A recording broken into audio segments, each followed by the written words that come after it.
Hi guys, welcome to all attendees. We're going to wait a couple more minutes, just a minute or so more for a couple more participants to join. However, we are going to start at the top of the hour because we do have a very packed schedule to get in with all of our presentations, which we're very excited for. I would ask that you do stay on mute during this presentation and event. You are welcome to submit any questions via the chat, and you're also welcome to raise your hand. All questions will be taken after each presentation is done. And if we do have time at the end, we will take some more questions. Well,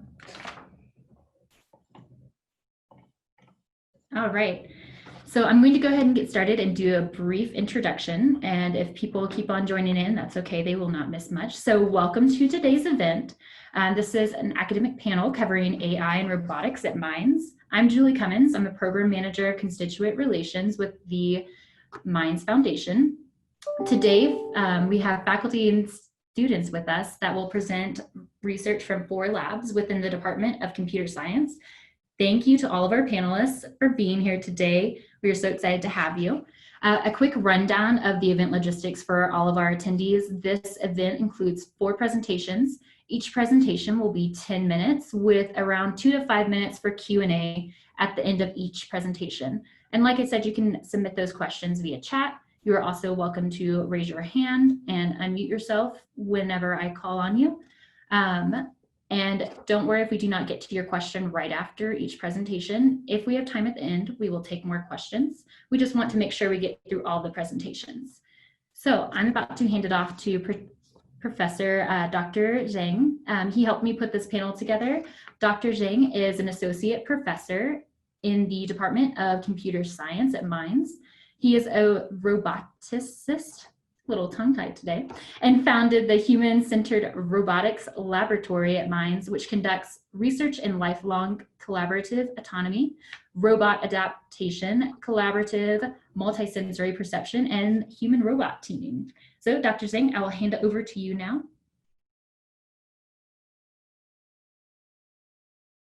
Okay, thank you, Julie. Can everyone see the slides? Yeah.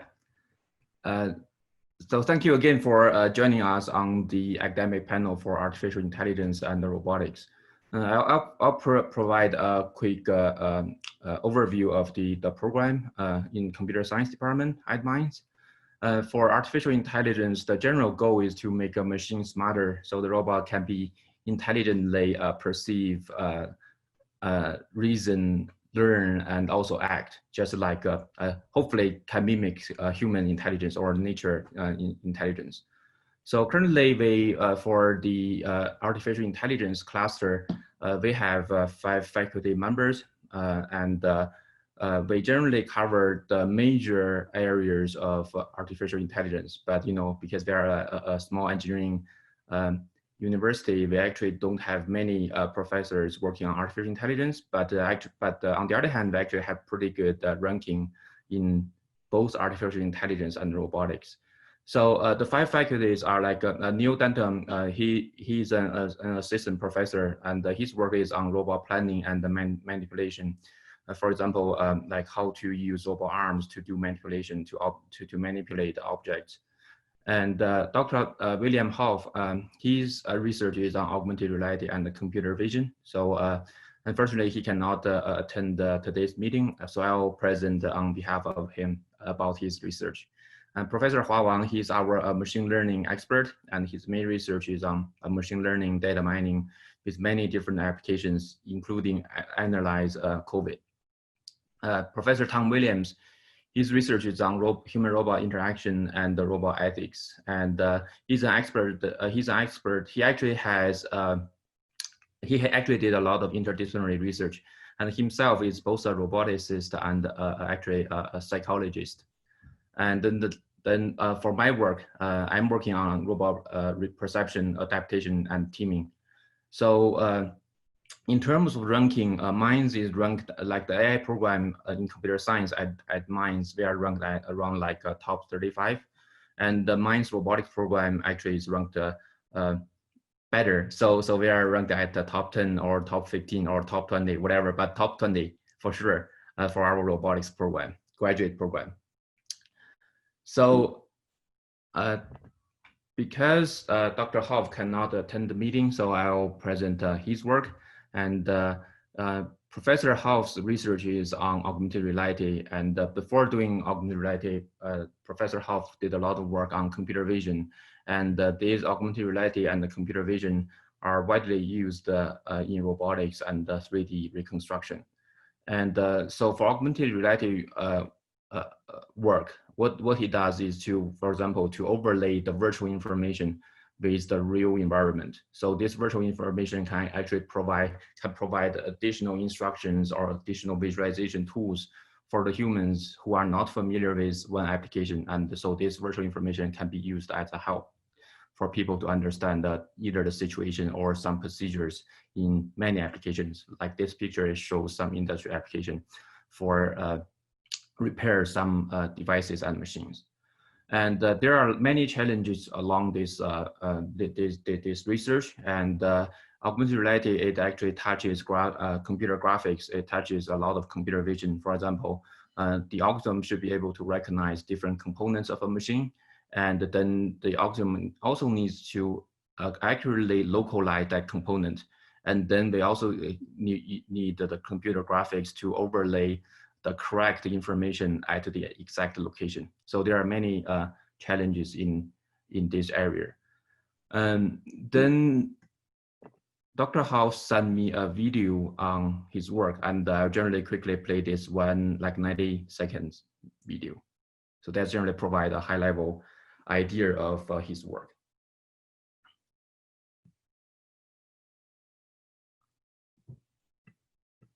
Yeah, this video doesn't have any sound.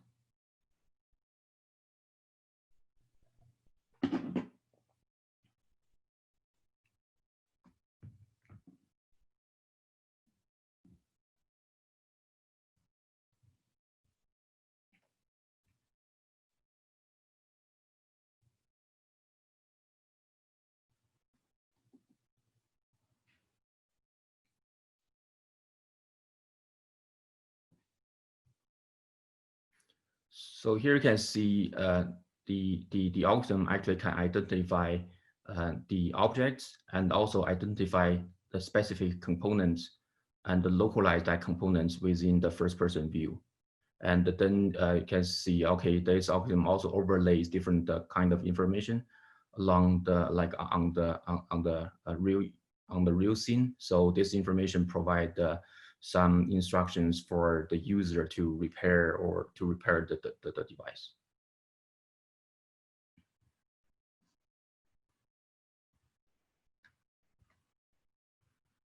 So here's another example to recognize different components of a coffee machine.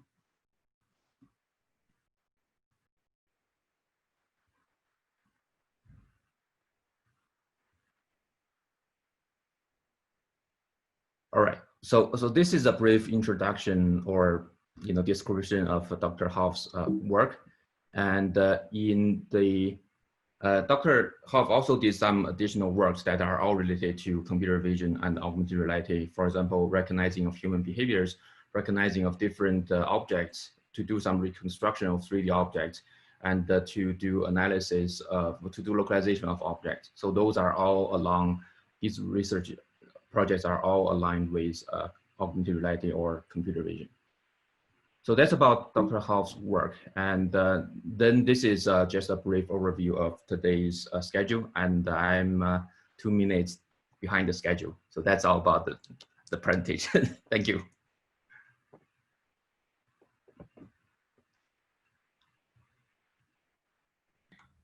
So next up, we have Hoon presenting. Okay. Let me share my screen. Can you see my presentation? Okay. Hello, I'm a PhD student Hoon Seo, advised by Dr. Hua Wang, and I will present the researches of our team members listed here. And our main research areas are machine learning and data mining, as well as their applications in bioinformatics, and medical image computing, and computer vision. Machine learning and data mining are two important areas in computer science. Broadly speaking, machine learning and data mining have a similar goal for classification modeling and hypothesis generation or testing. And they are also different in that they have different emphasis. Machine learning emphasizes more on algorithm development, while data mining emphasizes more on large-scale data storage, integration, retrievals, and analysis. Both of two research areas are closely connected to our lives and have broad applications in both scientific research and practical applications such as game playing, industrial applications, medicine and bioinformatics studies, economics and business systems, homeland security applications, and virtual environment for treatment and rehabilitation. Within the scope of machine learning and data mining, our research is mainly focused on sub-areas. Besides studying machine learning and data mining algorithms themselves, we also apply them to solve real-world problems, such as the image tagging problem in computer vision and drug development in healthcare, web page ranking in information retrieval, and so on. Here, I'm going to talk about our researches in two of these sub-areas for multi-label learning and structured sparsity learning. In order to illustrate their usefulness to solve real-world problems, I'm also going to introduce their applications to solve key problems in bioinformatics, including putative protein function prediction and disease-sensitive biomarker identification. The former can be solved as multi-label classification, and the latter can be solved as a feature selection problem via structured sparsity learning. Multimodal learning is one good example of structured sparsity learning to improve the performance in classification and regression tasks. As the various modalities, such as imaging and genetic modalities, are now available with the development of technology, we have developed the augmentation model to find the enriched representation summarizing the multimodal data. Armed with enriched representation, we can detect the association between the heterogeneous inputs and target task. As an example of multimodal learning, we predict the traffic conditions such as signage, diversion routes, and road closure from the heterogeneous data collected from the traffic cameras or vehicle dashboard cameras. As the modalities can be structured as groups, we apply group norm regularization to select the discriminative features and predict the labels. Finally, we see the outcomes and benefits from our researches. Our models can be used to guide the medical decisions of clinicians. For example, the clinicians can refer the disease status predicted by our model, resulting in the reduced medical errors. Or based on severity or mortality predicted by our model, the medical resources can be assigned more efficiently. And here is the end of my presentation. And if you have any question, then please leave a chat and I can see. Yes, if you have any questions, please feel free to submit them via the chat, or you are welcome to unmute yourself and ask a question as we can pause right here. Give just a couple minutes or so for anybody who has a question to submit it. And a reminder, we also will be coming back at the end whenever we have time to allow for questions as well. So if one doesn't pop in your head right now and you have a question at a later time, we can get to that later.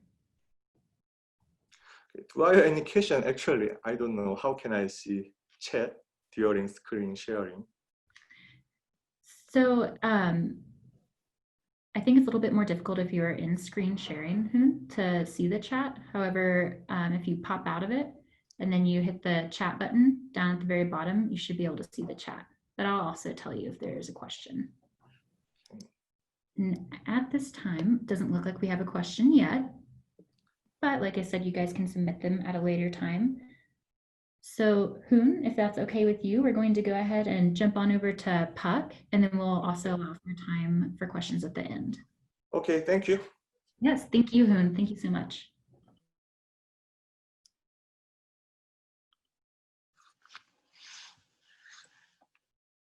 Okay, can everybody see my screen? Okay. So, hi everyone. I'm Park Wen. I'm a PhD student from Dr. Tom Williams' Mirror Lab. Today I'm going to introduce all the research that's going on in our lab. Okay. So our work focuses on human-robot interaction, and especially we're interested in 3 types of research questions in human-robot communication, which are: how can robots talk to humans? How do humans talk to robots? And how should robots talk to humans? So what I'm going to talk about today are 7 challenges that our lab has recently addressed, presented by a cognitive, social, and moral context.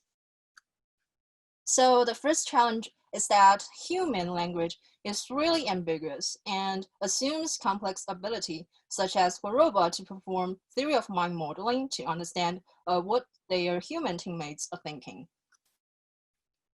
And for example, human use and also expect robot to use pronominal forms such as it, this, that, based on assumptions of whether the thing their teammates are describing is in focus or being actively thought about or be familiar with. So in our work, we have addressed this by showing that cognitive status estimation, which is how can a robot infer what that current status of an object is, can actually be framed as a Bayesian filtering problem. So we've shown that how robot can actively estimate what the cognitive status of an object is in their teammates' mind based on how their teammate talking about those objects. And this finding will help us enabling language-capable robots that can communicate in a more natural human-like way. So our second challenge is, in human-robot collaboration, robots not only need to determine how they can communicate accurately, but in addition, robots need to be careful not to cognitively overload their teammates. And robots need to think about asking questions like, should I even be bothering my teammates? And if I need to, how can I communicate without overly distracting them from their task?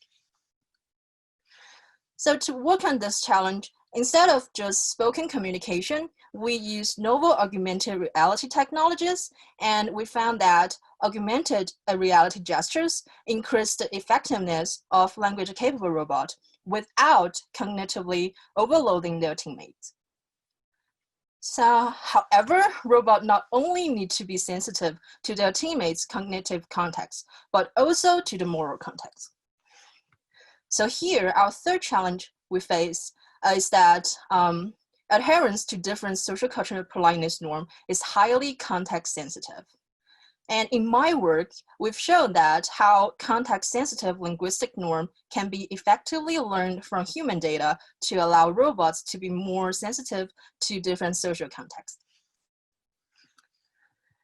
And the next challenge we have identified is through our human-robot experiment, we observed that robots have lots of persuasive power over human, and robots that use careless dialogue choices can actually exert negative influence on their human teammates' moral norms.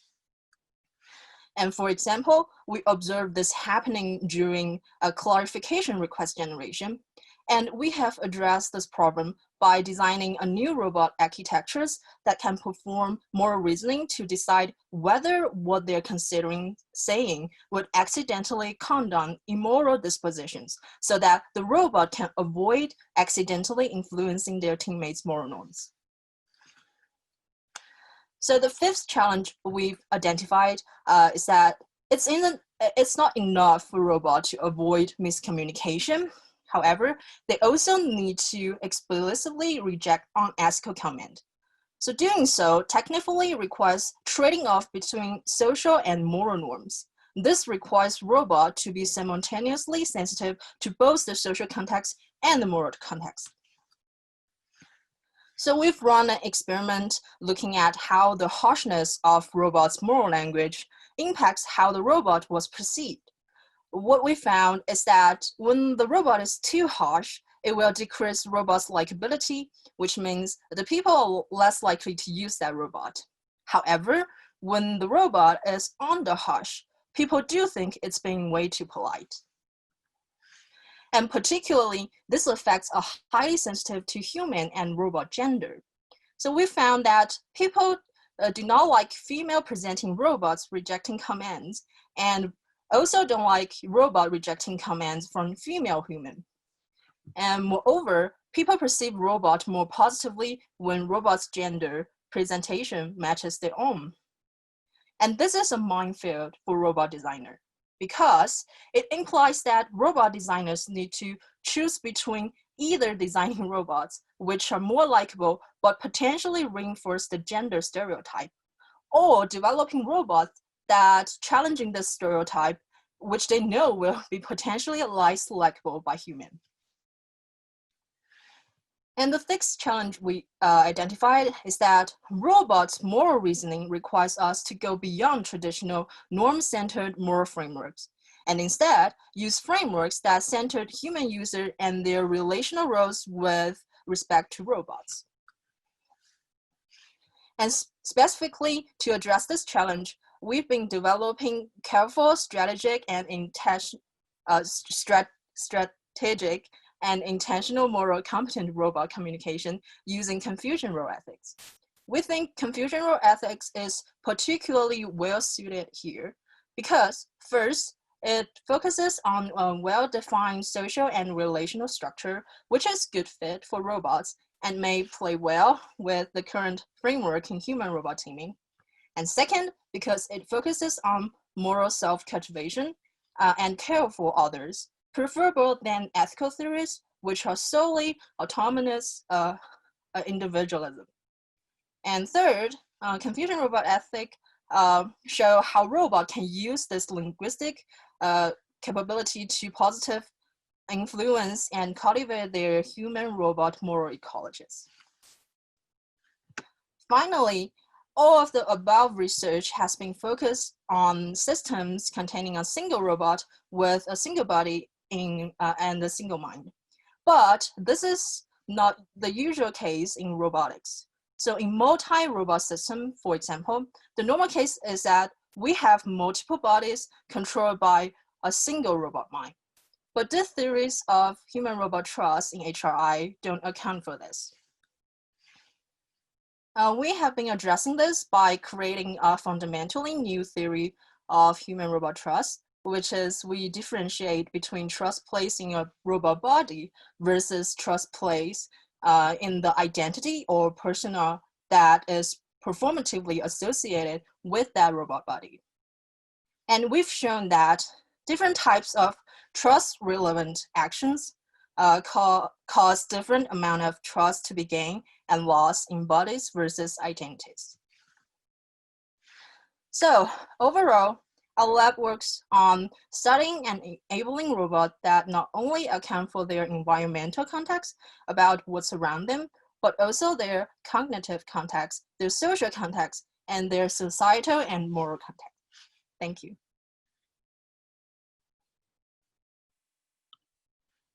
Thank you so much, Rushin. That is very interesting. Do we have any questions from the audience?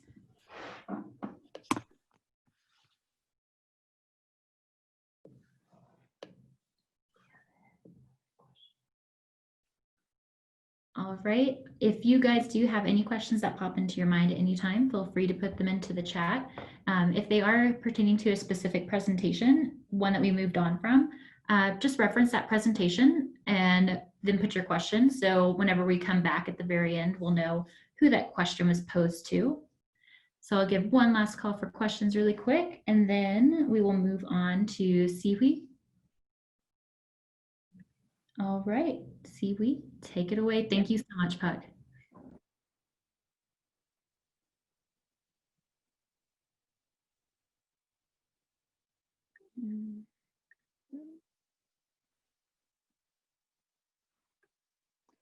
Hello, everyone. I'm Suhui from the Dynamic Automata Lab.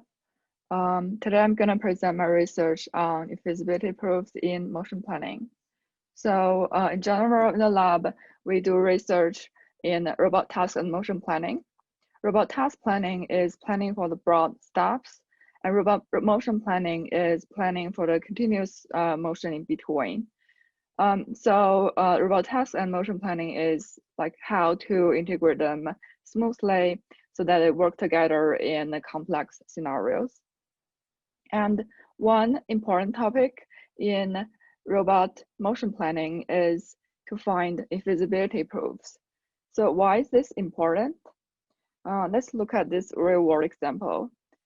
If you have a cluttered cabinet like this, and a robot wants to grab something at the back of the shelf, it would be very difficult for the robot to do. For one thing, the robot doesn't know whether it can reach there or not with all the clutter in front. So he would probably try again and again, but if reaching there is just not possible, he needs to come up with a different plan. So first of all, he needs to know whether reaching there is possible or not. To explain this more technically, we perform motion planning mostly in high dimensional because the robot has many joints. And to solve this high dimensional problem, one common approach is to use sampling-based motion planners. So for sampling-based motion planners, they are probabilistically complete, meaning if a plan exists, they can find it given long enough time. But if no plan exists, they can keep trying forever or until user specified timeout. So in this work, we seek to find infeasibility proofs that can work together with sampling-based motion planners. Let's go directly into the algorithm. So first, let's talk about the problem definition. This is a common way to define motion planning problems. We have a configuration space, a start configuration, and a goal configuration. So if a plan exists, this algorithm will output a plan. If a plan does not exist, it will provide a proof that the plan does not exist. So what is an infeasibility proof? We prove infeasibility by constructing a polytope that satisfies these two conditions. First, the polytope exists entirely in the obstacle region, which is shown in this orange-ish color here. And second, the polytope separates the start and the goal. So one of the start and goal is outside and another is inside. So such is shown in this figure here. The polytope exists entirely in this obstacle region and separates the start and the goal. So if such a polytope exists, it means that the start and goal exist in separated components of the free configuration space, so that no paths connecting them are collision-free. So this is the overall algorithm structure. With the infeasibility proof we talked about before, it can combine with any sampling-based algorithm. So when the point is sampled in the configuration space, if the point is in the obstacle region, we go into this part where we start to build the infeasibility proof. First, we use that point to grow a facet. And then when we have enough facets, we try to identify this closed polytope from those facets. If we found such a polytope, it means we have found an infeasibility proof. Otherwise, we go back to sampling again. If the point is sampled in the free region, then it goes into build any search tree of the sampling-based motion planner. And if it finds a plan, the whole process will terminate with a feasible plan. So here is showing in the animation how this was completed. We first grow a bunch of facets, and then we identify the closed polytope from those facets.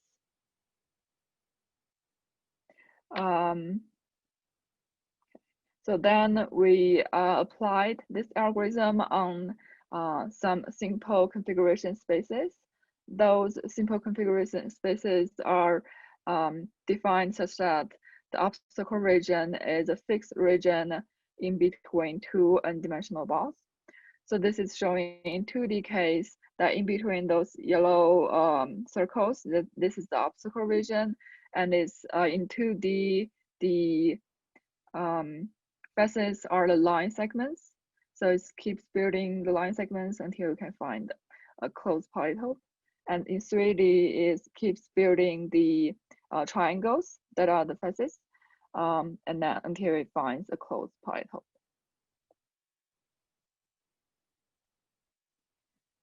So we applied this to real robot simulations. In this scene, the goal is for the Jekyll arm to reach to the back of the shelf for the blue target. And to set up this environment, this is a bunch of tools we use. We run 6 scenes with 12 trials each. And 3 of those scenes has feasible paths and 3 does not. So here is an example of 2 scenes. They look very similar, but one of them has a path and one does not. Can you tell which one is which? Here's the answer. The one on the left is has the robot mounted a bit closer to the shelf so that this small change makes the plan infeasible. So that is to say that configuration space infeasibility can be very hard to tell by just looking at the scene, but our algorithm can tell the user exactly whether a path existed or not. So here are showing some experimental results. This is in the real configuration space of the robot, how the facets are growing, and we can see that there are a lot more facets than in the simple examples because the configuration space of real robots tend to be very complex. And this is showing the profiling result for the algorithm. A lot of time is spent on getting the penetration depth from of the configuration space. So thank you. This is our lab website. If you are interested, feel free to check it out. All right, thank you, Sihui. And we will allow time for questions. Looks like we have one from Kevin. Is the algorithm looking for the optimal path or looking for any feasible path from start to goal?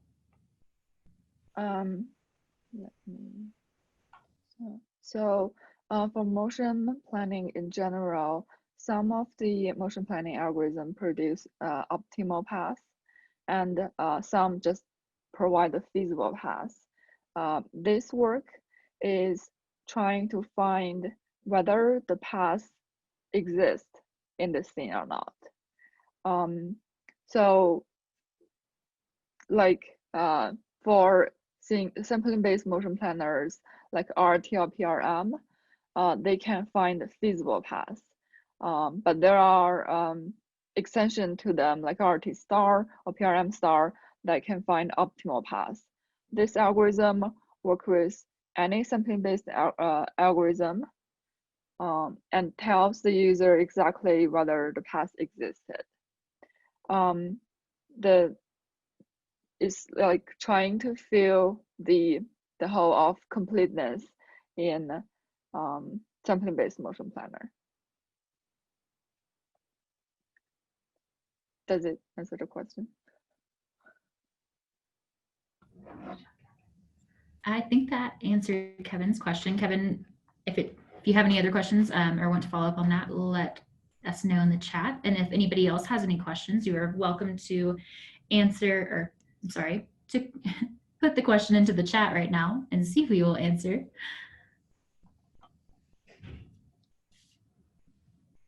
All right, we will get back to that at the end. So right now we have, we'll go on to our next presentation with Dr. Zhang and Brian Riley. Good afternoon, everybody. Thanks for coming to this seminar. I'm going to be presenting some research from Dr. Zhang's Human-Centered Robotics Lab. I'm a PhD candidate there. I worked with him for quite a few years now. And so what Dr. Zhang liked to focus research on is the intersection of robotics and humans. You know, these robots are not acting in isolation. When that self-driving car drives around, it's got someone inside. When we want drone swarms to do things, we want people to interact with them. You know, people work literally right alongside robots in factories, and soldiers maybe work with robots in search and rescue applications. And so managing this interaction between humans and robots presents a lot of opportunities for interesting and fun research. And so the core research focuses on lifelong collaborative autonomy. And I'm going to sort of break that down. So when we say lifelong, we don't say just at, you know, we can train it to work in this specific environment, because environments change. There's snow on the ground in winter, it melts in the spring, it gets sunny in the summer. We have fires here in Colorado, there's smoke. And so you need robots that can operate in a variety of times, not just on the exact thing it was trained for. And we need to work across scales too, rather than just, you know, one car driving itself around there, or one robot working in a factory. We're going to have a lot of robots. And so we need to both make it easy to interact with all these robots and help the robots interact with each other. And make this natural for people. People are not going to be trained on how to interact with robots. You may be already interacting with them, and it needs to be easy. If your Alexa is hard to deal with, you're not going to use it very much. If, you know, a soldier is working with a robot and that impacts him, that could have, you know, life or death consequences. And they need to be resilient. They need to work in the real world and not just in the curated lab environment where we can run everything exactly how we want. There's going to be smoke, there's going to be wind, there's going to be people running into it, people it needs to avoid. And so all this sort of combines together into lifelong collaborative autonomy that we want to enable robots to work alongside humans. And this core research breaks down into a couple different areas. We're looking at robotic systems. How do you manage multiple robots in sort of field environments, subterranean environments, novel environments, and doing this sort of on board the robot as well, without always having some supercomputer it can go back and talk to. And how do you enable this autonomy? The robot needs to learn how to represent the world around it, how to represent what humans are doing, how to represent sort of objects it sees, behaviors it wants to generate. And then how to work as a team, both with other robots and with humans. Can we use sort of augmented reality methods to enable this? How do robots model other robots, and is that different than modeling humans? And sort of these three topics are sort of make up the core research of our lab. And we want to do this from small data because robots are expensive to collect lots of data with. You can't just run a million simulations on a supercomputer. You need to have this actual interaction with the world.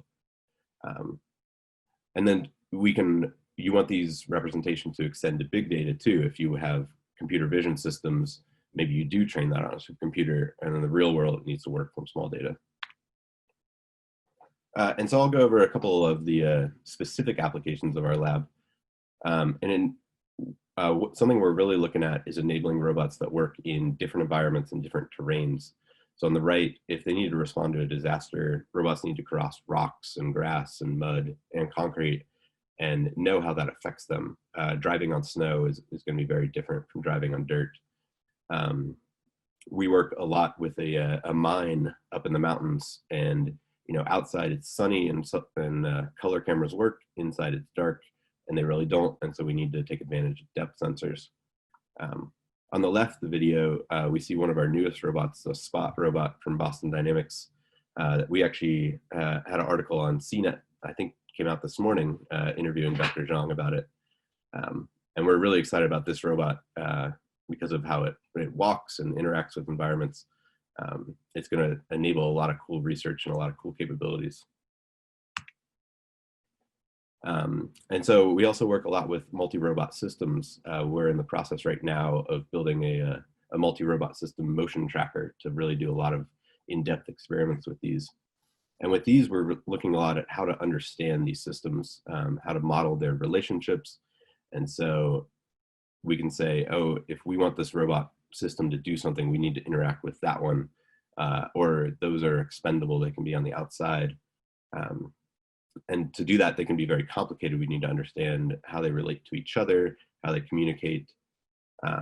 We can see on the right, we have these Triton robots that someone in our lab is developing and starting to make in mass. And so we're doing a lot with those. Up on the top right is one of the simulators we use to do a lot of multi-robot research, because these things are expensive and difficult to use in real life. And so that's something we're really focusing on going forward and enabling humans to interact easier with large multi-robot systems.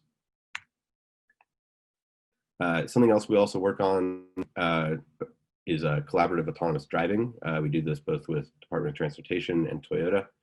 And what we're looking at here is maybe it's not enough that you have one smart self-driving car. Can you integrate the data from those other self-driving cars and make things a lot safer, localize you better if you don't have GPS, and just enable that better. In the video on the right, you can see the mine I mentioned that we can do a lot of work in. And so maybe here, the robot in front has these lights that can light up the mine and see where it's going. And it needs to communicate this back to the robot in the rear, who maybe doesn't have this capability. And so it can sort of use the information from the other robot to drive safer. We're looking at enabling human-robot teaming through augmented reality as well, in order to make it interacting with the robot easier.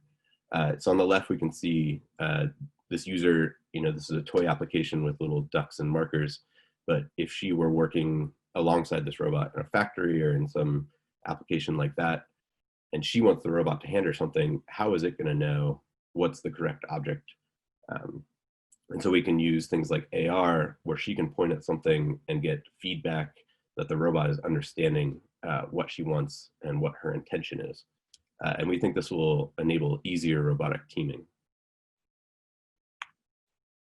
Another application that we've done quite a bit of research in is mapping and localization. So we can see on the right, as this robot drives along the hallway, it has all these LiDAR observations. But how do you fit these together? How do you say this one LiDAR observation, is subsequent to this earlier one, and combine that into a holistic map of the area that you can then go back and know where you are? And so we can see on the left, one of our methods is generating this 3D map from these LiDAR observations. As it moves along, it can say, all right, I recognize these landmarks and they relate earlier to this image. And then we can generate a map and use that for later interaction. And then again, we do a lot of robotics in the field, because these are where robots are actually going to work. On the top right, we see the mine I talked about and that 3D mapping put together in one image. This robot is generating a map of the underground mine as it drives along. So when it makes that next right turn, it knows it's back where it started. On the bottom right, we see one of our Husky robots driving around outside campus here on a lot of different terrain. Going up this dirt hill is very different from then driving on the grass that we see in the top left. As it drives around campus again, it needs to control its wheels. It needs to, adapt to the terrain it's on. And a little bit of lag there. And we've also done work with Department of Agriculture and Department of Transportation for robotic inspection of areas that humans can't reach. This would be a pipeline that maybe we want to drive along and find leaks. We want to patch leaks, do inspection on the inside that humans can't easily access. And so how do we build robots that enable that? On the right, we see a robot that is built for silo inspection that we've been working on. It can literally drive up the side of a metal wall. This video is not turned to the side. It's driving up a metal door here with magnets. So we can enable robotic inspection like that for areas that humans can't reach. And this is our lab. We see I'm up in the top left here, and our other lab mates. We've done research for NSF, Department of Energy, Department of Transportation, quite a bit with Army research, and then private companies too, like Toyota.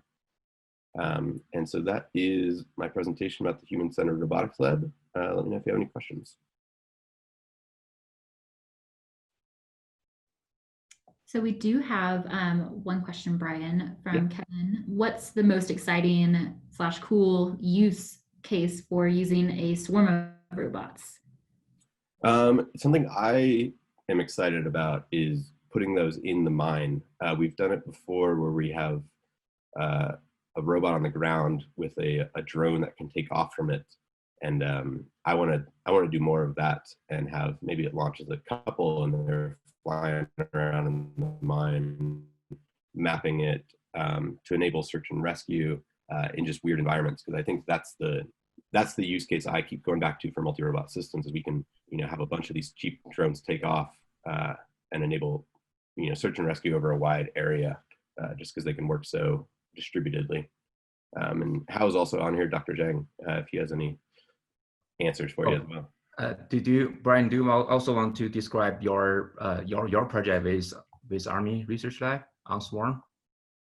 Yeah, I actually, so Swarm and multi-robot systems where I focus on in the lab, and I've worked specifically with Army Research here because they were really interested in understanding the structure and relationships inside these multi-robot systems, both so they can say, all right, that's the leader drone in the multi-robot system that maybe they want to treat as an adversary, but they also want to use those for search and rescue, surveillance. And so you can say, instead of interacting with 100 robots, that soldier on the ground can interact with one, and the swarm can then do what he wants.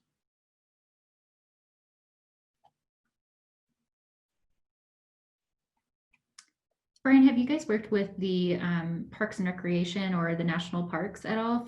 I feel like the swarm robots would be kind of perfect for any search and rescue for lost hikers or anything like that. No, we haven't yet. We've worked a bit in the past with a mine rescue team at the mine up in the mountains. But I think, yeah, that's another great use case. We don't have right now the sort of capability to fly large drones outside, and maybe they would need that. But I think that would be definitely interesting and fun to work with. And Dr. Zhang, I did read an article about the robot that went down into the silo, but do they also go down into the mine shafts? Do we have any mine shafts that go vertically down, or is that just the silo of I think it was displayed in the Mines magazine? Yeah, it's just the silo. It's not down to the shaft. Yeah. Well, working in the mine, like robotics, the biggest challenge is communication.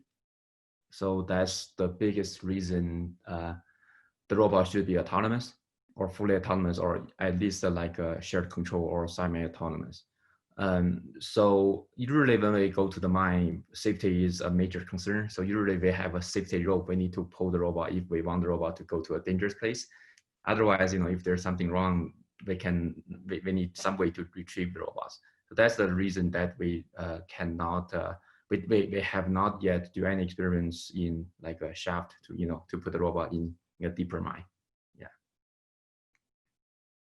Yeah, I think we need to build a robot to then go rescue the robot if it fails. Maybe that's the next application. That's a good point. All right, guys. Well, I want to thank each one of you, all of our presenters today, Hunzio, Sihui, Brian, Dr. Zhang, and Puck Win. They took time out of their busy class schedule and work schedule to present to us, and I thank you all so much for being here. We greatly appreciate it. And actually, Dr. Dantam is also here. Oh, Dr. Dantam, yes. Sorry about that. I did see you there. Do we have anybody else from the computer science department, Dr. Zhang, that you see? Can you repeat that? Is anybody else from the computer science department in the call? No, just Okay. Dr. Dantam and me, yeah. Okay, great. Well, Dr. Dantam, thank you also for being here, and allowing your students to present.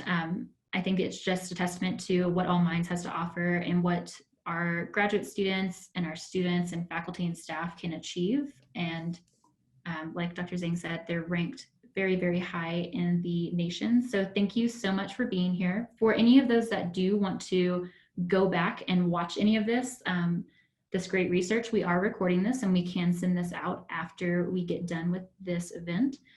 Or you can email and let me know. But thank you all for attending, and we're going to close out for today. Have a fabulous weekend, and thank you again, panelists.